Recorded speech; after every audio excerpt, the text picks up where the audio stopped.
අයිබෝන් ඉතින් මම අද ඉන්නේ ටොමැටෝ ෆාම් එකක.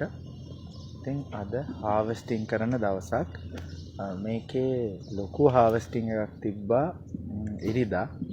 ඉතින් ඊට පස්සේ මේ දැන් ආයේ සෙකන්ඩ් හාවස්ටිං එකක් යනවා. ඉතින් මම පෙන්නන්නම් කොහොමද අපේ අය හාවස්ටිං කරන්න කියලා. ගිහිල්ලා බලමු. ඉතින් ඔයාලට බලන්න පුළුවන් මෙන්න මේ විදිහට එක එක ස්ටේජස් වල තියෙන තක්කාලි ඔයාලට දකින්න පුළුවන්. ඉතින් මේ කොළ පාටට තියෙන ඒවා අපි හාවස්ට් කරන්නේ නැහැ. තව ගොඩක් කල් තියෙනවා. ඒකම මේ රතු පාටට තියෙන ඒවා අපි අද හාවස්ට් කරනවා. හැබැයි මේ තක්කාලි වල විශේෂත්වය තමයි හාවස්ට් කරද්දී අපි සිලෙක්ට් කරලා තමයි හාවස්ට් කරන්නේ. ඒ කියන්නේ මුළු පොකුරම හාවස්ට් කරන්නේ නැහැ.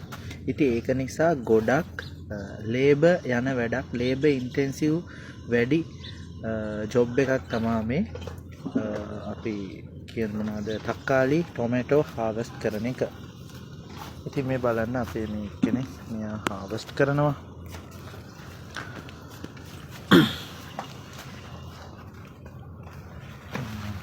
තමා මේ හාවස්ට් එක දැන් වෙගෙන යන්නේ.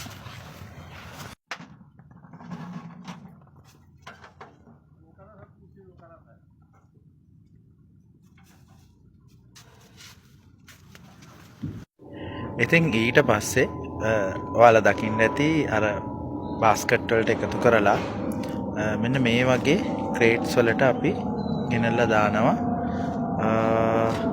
ඉතින් පැක් හවුස් එකකට ගිහිලා ප්‍රොසෙස් කරන නිසා මෙතනදී කිසිම ප්‍රොසෙස් එකක් වෙන්නේ නැහැ.